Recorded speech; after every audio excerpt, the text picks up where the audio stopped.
that. You see, I never understand that. I never understand that. Why should your testimony be tailored in accordance with what you see or do not see? Shouldn't your testimony be what actually happened? Chair, I don't understand that, Mr. Behari. Chair, my testimony is on what I can recall. It's what I can recall from that time.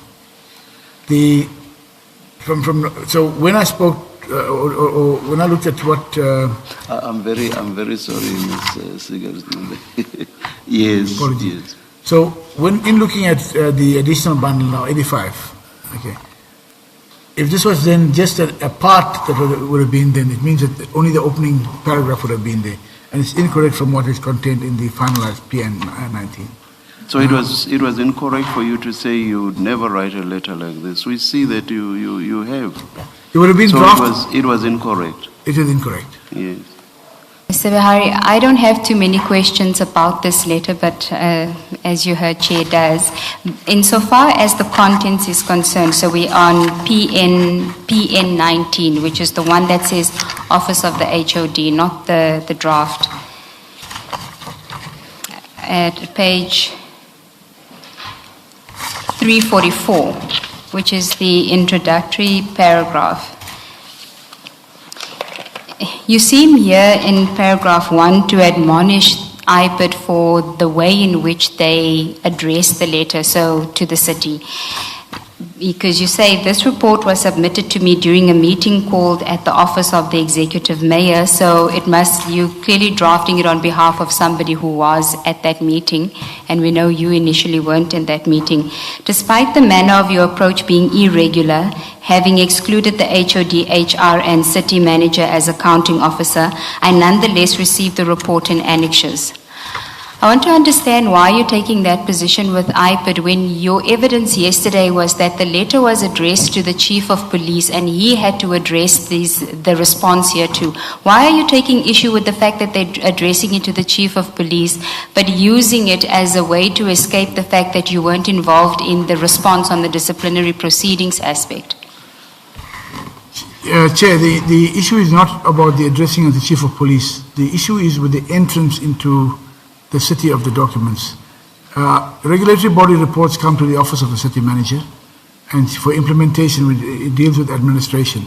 This went into the political space in terms of the mayor and so on. So that is where the issue was raised, and that is where, in terms of what CM says, but how are we implementing a report not addressed to us, but went to the political sphere, and that is where this part comes from, Chair. But there's nothing wrong in them addressing it to the chief of police, because isn't he the person that is supposed to, as you say, deal with the discipline of Brigadier Mkwanazi, and they are proposing, in fact, they're directing a disciplinary process? It's not, the addressee on the document is not the issue, Chair. It is the entrance into the city, where it usually comes to the city manager as the accounting officer. This went through to the political space with the mayor and the MMC. And that is where the query was about why did they go there. Is it for them to get involved or should I get involved? So that is what the question is posed by the city manager. Hence this was drafted in that way. No, I don't accept that. And I think the reason why you did take issue with it going to the chief of police is exactly because of what Chair said to you yesterday. The allegations are that you were part of a clique that was trying to protect Brigadier Mkwanazi. The chief of police is on the other side of that equation. If the document goes to him, he's now aware that IPID is investigating the matter and a response is needed for IPID, and you don't want him to be part of that process. And that is why you're taking issue with the way that IPID is dealing with this. Chair, I do not support that. Chief of police was aware. If the document was addressed to him, he was aware, and I think he was made aware and he had the response for what is required. The issue here is about why the difference when all regulatory bodies, whether it's SIU or whoever else, comes through the city manager. Why the difference in this particular matter? If it was to say, no, we don't trust the city manager, they should have said that some way. But why the difference? And that is what the issue was. It wasn't about the addressee being the chief of police. It should have been addressed to the accounting officer if it's dealing with that. But the chief of police is there's nothing wrong with that. The issue is not with him and whether he has knowledge or not, but that is not the issue. The issue is the entrance into the city.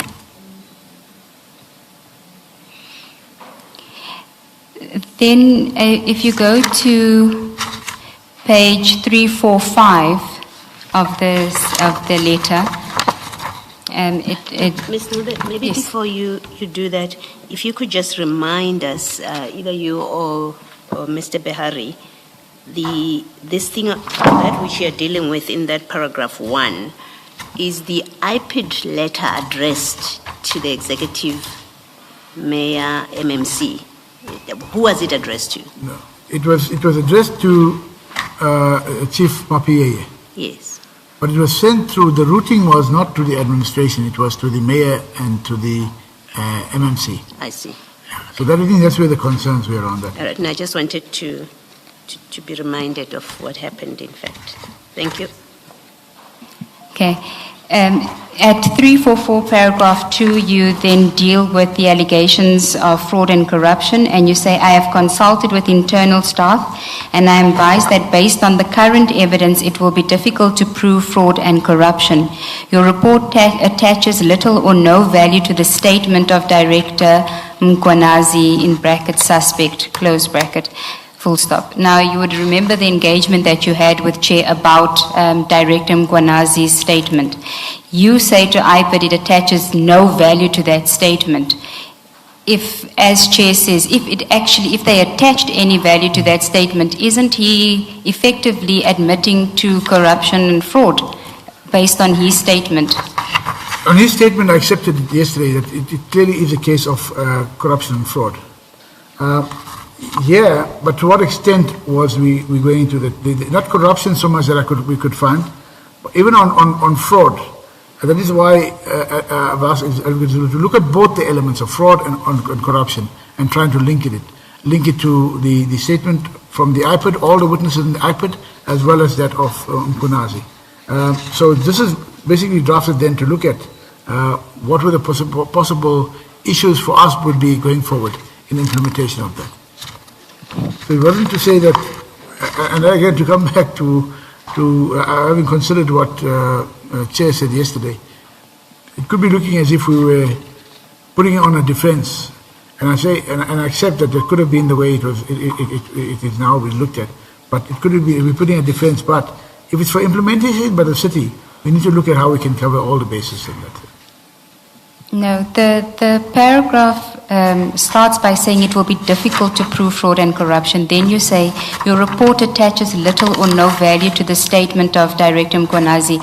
What you're effectively saying is you haven't considered his version, or you haven't put sufficient weight on his version, because if you did, you would have the same view as us that it will be difficult to prove fraud and corruption. You're not saying what you've just said now. In this letter, that's not what you're saying. No. Is it possible that we can go back to, because as I said, this was drafted by myself and initiated by me, it was finalized by Advocate Zulu. Is it possible at all to go back to that statement of Mkwanazi in terms of what you're referring to here? Is it possible that we could look at in terms of what was the assessment done? You want to go to Brigadier Mkwanazi's statement? Yes. I think also before we go there, so that we can understand how much involvement you had in this draft report, because I don't want a situation where you will then try and disavow yourself of having been part of a particular paragraph or statement by saying that Mr. Zulu was the drafter of that paragraph. So maybe if you can tell us what aspect of this letter you had actual involvement in, and also you must have approved this letter when you sent it to the MMC. Yeah. Chair, when the report came through initially, we went through the report and I asked Advocate Zulu, look at the fraud and corruption part. This is what our interest was. And thereafter this document was drafted by Advocate Zulu and there was a draft in terms of all these elements that we had a discussion on it, and I agreed on the definitions in terms of fraud and corruption, and did it meet what was contained in the IPID report. Hence, it's crafted in this way. So my involvement was initially to hand over to Advocate Zulu to look at this particular issues, but I then familiarized myself with the entire report, and which I supported. And you supported it? Yeah. But the final signed document, Chair, I only, as I said, when I followed up last year, that's when I realized that it was signed by another divisional that was acting in my stead, and it never came back to me to finalize, but I supported the document. Can I, just to be clear, the signed version is exactly the same as the one in the supplementary bundle, Yeah. the one that you sent. Okay, that's one. Two, when you say you support it, you are not qualifying your involvement with the letter or the acceptance of its contents, because No. it goes under your name. It goes out from you. So you must have agreed with everything that's in it. It reflects your position as well, not just the two signatories. Chair, at the time when it was signed by D.H. Mkwating, I had not, as I said, it was signed when I was not in the office. Yes. That was the process between Jabulo Zulu. My initial saying was look at the fraud and corruption aspects and drafted it. I subsequently looked at the content and I supported the content. Because it doesn't differ So I didn't change, yes. differ from the one that you prepared and sent No, to the MMC. it doesn't. Okay, thank you. Thank you. So what is it that you want us to do, Mr. Behari? It's about Mkonazi's statement, where we refer to it was difficult to prove fraud and corruption. Your report attaches little or no value to the statement of Mkonazi. So I'm just trying to check if we can just go there onto his statement. What is it about Mr. Mkwanazi's statement that you want us to look at? Chair, the statement to the iPad.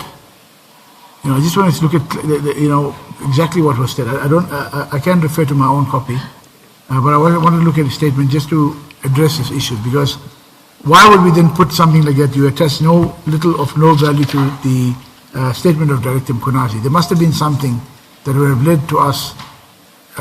Because in the statement to the Chief of Police, he refers to both memoranda and he says the said memorandum hasn't been signed or approved.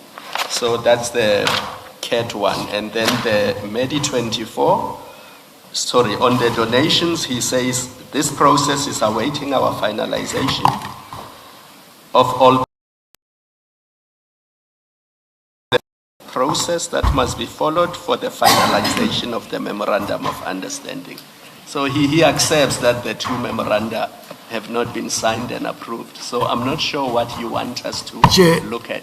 I just want to look at the iPad report and the statement to say where would have been that we would have mentioned that it states that the iPad report, in terms of fraud and corruption, attaches little or no value, just to make, from my side, address that part. So if I have a look at that quickly to say why would it be, that we would have raised such an issue, to say it raises no value to the statement of the Director Mkonazi. Okay, I think I understand what you're saying. You want to look at the iPad report to see what they say about fraud and corruption and whether they took his statement into account and why you responded in the way that you did. Yeah, the statement of Mkonazi in the iPad report.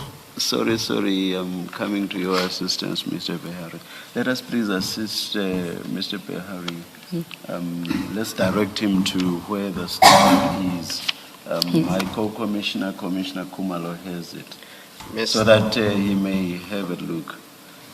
Chair, I also understood Mr. Behari to say he wants to look at the iPad report here, where they suggest, where they speak about fraud and corruption and why he would then say, okay, so the iPad report is the one we've been JM19, which is page 101 of Mr. Mapie's annexures.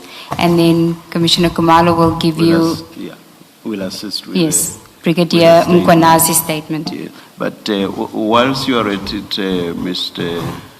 Behari, once you find the statement, I want you to show us where in that statement we are to find the sort of exculpatory material that would have led you to say your report attaches little or no value to the statement of Director Mkhwanazi.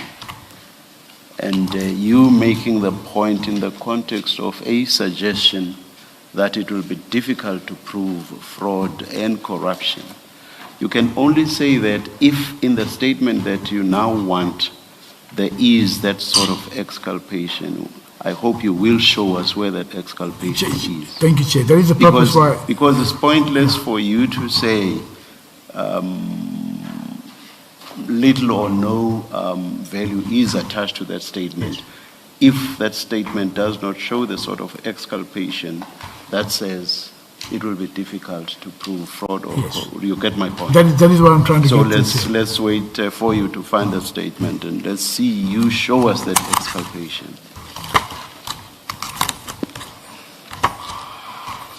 So,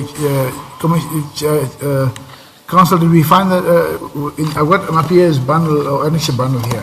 101, JM 19-101 is the IPID report. Just so that we use the same bundle. I was looking at the River Space bundle, but I've now looked at the Mapia bundle. In the Mapia bundle is JM 15 on page 88. 15. So just so that we use the same file and not different files. I will give you enough time for you to go through it and show us what you wanted to show us and also show us what I have asked you to show us. Okay.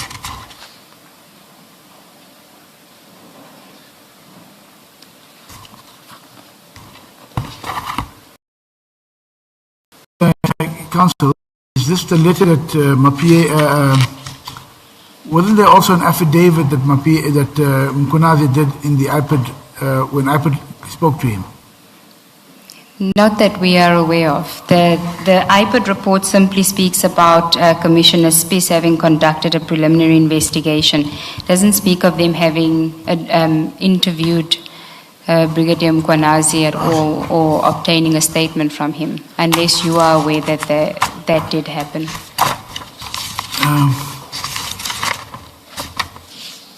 So if we are referring to this document 88,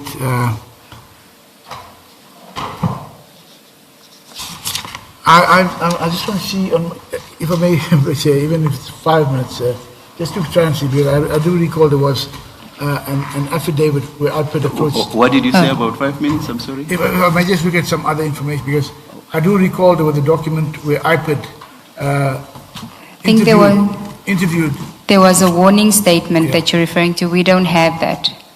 You don't have the warning. I think there was the warning. Is that what you're referring to? Yes. You would have seen that. Okay. Let's take. We'll give you 5 minutes. We'll adjourn. In fact, we will come back in when we are told to come back. Thank you, Chair. Thank you.